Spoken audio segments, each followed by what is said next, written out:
I'm with you, brother. We're together. Now stick with me here. I need you to read the 16th and 17th verse also in Leviticus 23. Even unto the morrow after the seventh Sabbath shall you number 50 days. And ye shall offer a new meal offering unto the Lord. And so the morrow after the 7 times 7 is 49. The morrow after brother, I didn't ask you to do math. I asked you, can you read the 17th verse for me? I'm sorry that you don't like 7 times 7. If that offends you, I'm sorry. Brother, it ain't what I'm like. We're trying to get straight to it. I need you to read the 17th verse. Verse 16 and 17. Even unto the morrow after the seventh Sabbath shall ye number 50 days. And ye shall offer a new meal offering unto the Lord. You shall bring out your habitations 2 wave loaves of 2 tenth deals. They shall be of fine flour. They shall be baked with leaven. And they are the first fruits unto the Lord. Now that's why the Jews were gathered there in Acts 2. But that's when the church was established. Brother, that's all we need.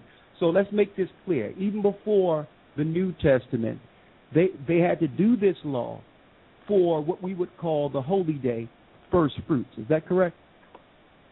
Yeah, that was the Feast of Pentecost. That was the day the church was established. Brother. That was the day the church was established. Brother, I don't know if I'm coming clear to you. I'm asking you a specific question. I'm saying Leviticus 23 here. This is well before Christ. Of course. Moses. No, listen. You asked me, how do I know that Pentecost was Sunday? I just proved to you Pentecost was the first day of the week. Brother, I'm asking you a different question now. What I'm asking you now, Leviticus 23. Isn't that convenient? Ask me a different question when I refute your doctrine to begin with. You wanted me to prove. Now, first I want you to know you agree. First of all, you agreed before your listeners. Agree before your listeners. Agree before your listeners that Acts 2 took place on a Sunday. Let your listeners understand. Let your listeners understand that Acts 2 took place on a Sunday, first day of the week. You see what you're doing here, y'all? I hope you all can see this. Because what I'm asking him to do, he went to Leviticus 23, and I'm asking him to acknowledge that in Leviticus 23, that 50th day in Leviticus 23 is talking about those people in Leviticus 23, the Jews, the Israelites, coming together on first fruit. Is that correct or incorrect? That's exactly right. And that's when the church was established on that day. Hold up. Now, I'm glad you did that. Now I'm going to prove that the day of Pentecost cannot be Sunday. I need y'all to stick with me one. I'm going to prove it right now. Right now in Leviticus. Brother, I'll let you deal with that. So now let me bring this point before we go to the next point. He said that Sunday was established in Pentecost. I want you all to follow me here, brothers and sisters. In Leviticus 23, let me start at the first verse. There are 3 feasts. You're going to work. Brother, please let me do this, and then you can come in after I'm finished. And the Lord spake unto Moses, saying, Speak unto the children of Israel, and say unto them, concerning the feast of the Lord, which ye shall proclaim to be holy convocations, even these are my feasts.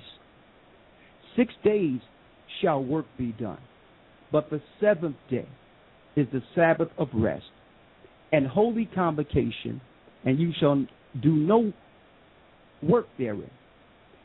It is the Sabbath of the Most High in all your dwellings.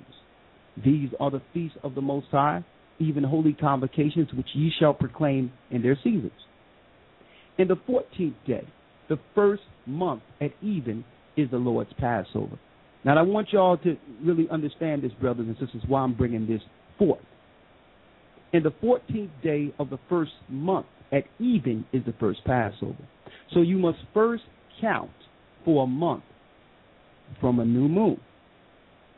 Now, the issue we have here is that when you count from a new moon with a lunar calendar, the 7th day can switch when it comes to the Passover. Not the 7th day, but the day counting for the Passover can switch. I'm going to give you an example of that. You got to count 14 days from the new moon to get what? The Passover from that time. But if you go a year from now, from the time he's speaking, and count 14 days, it's not going to fall on our calendar the same. It will in the Jews calendar. It would in the Jews calendar with 360 days in the Jews calendar. You're wrong, brother. I'm going to prove that. You can't prove the Jews calendar with 360 days. That's why your doctor's not going to work. If you let me speak, I'm going to prove it, because I'm going to prove it by bringing it up till today. I got a lunar calendar in front of me, and I can show you what day the Passover fell on this year. And it wasn't on a Saturday. Why? Because you're counting from the new moon. The Passover was not a Saturday this year. So you can't use the Passover as an emphasis of counting the 50th day. You cannot use Leviticus, that because doing Leviticus 23:15 says you can. Listen. I want to make it clear. During crisis time, brothers and sisters, you have to realize that. Matter of fact, let me show you so that you all can see it yourself. There is no commentary, by the way, that doesn't agree. Every Jew understands that Acts 2 took place on the first day of the week. Every Jew does. Every individual. Every Old Testament man who knows what they're talking about knows that Acts 2 is the first day of the week. Listen, you're speaking to a Jew. So, no, every Jew don't. So now, let me make this clear here. Every knowledgeable Jew. I'm sorry. Every knowledgeable Jew. Thank you. Let me finish saying what I got to say so the brothers and sisters can see, so we can pull the rug under this Pentecost Sunday thing. All right? You're not doing a very good job, because verse 15 says that tomorrow after the Sabbath. I need y'all to hear this. Brother, if you interrupt me again, I'm going to mute you. It's up to you, because I'm going to get this point out. Okay. Now, holy days are also called Sabbaths, even though they don't fall on the seventh day of the week. Let me prove that in Leviticus 23. The same chapter he went to. It says the Sabbath in Matthew and Leviticus 23. If they try to mute this brother's mic so that I can finish this point. All right. I'm in Leviticus 23. All right. Start at the 4th verse. These are the feasts of the Lord, even holy convocations, which ye shall proclaim in their seasons. And the 14th day of the first month at even is the Lord's Passover. And on the 15th day of the same month is the feast of unleavened bread unto the Lord. 7 days you must eat unleavened bread. In the first day you shall have an holy convocation, that's a holy gathering. And you shall do no servile work, which means you're not supposed to do any work for service or for finances or whatever that day. But ye shall offer an offering made by fire unto the Most High 7 days. In the 7th day is an holy convocation. Ye shall do no work therein. And the Lord spake unto Moses, saying, Speak unto the children of Israel, and say unto them, When you come unto the land which I give unto thee, and shall reap the harvest thereof, then ye shall bring a sheaf of the first fruit of your harvest unto the priest. So what are we showing here, brothers and sisters? Not only was the Passover a Sabbath, which means to be hallowed, the next day after the Passover, which was the beginning of the Feast of Unleavened Bread, was also hallowed for the Lord as a Sabbath. But not the Sabbath. Listen, there's back-to-back Sabbaths there.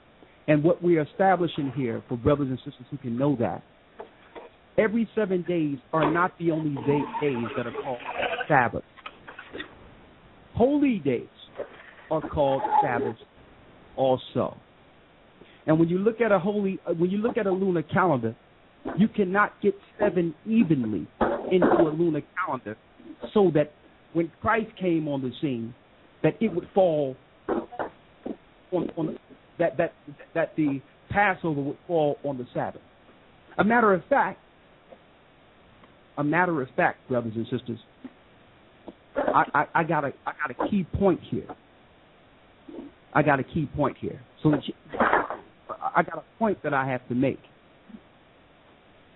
That, and I need you all to hear this clearly.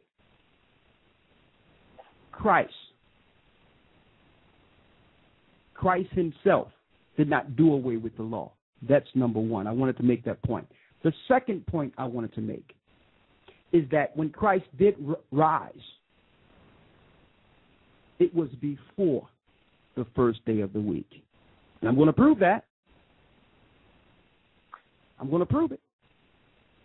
Now, my question to him before you, because he makes a lot of points, if I can prove to you that Christ rose on the Sabbath today, brother, if I can prove it out of the New Testament that he rose on the Sabbath, would you switch the main day of worship from Sunday to the seventh? I can prove he rose on the first day of the week, but go ahead. Yeah, go ahead. I'll switch. Okay. You'll switch if you can see. Now, before you say, if I can prove to you Christ rose on the first day of the week, will you switch your religion? Will you? No, I won't.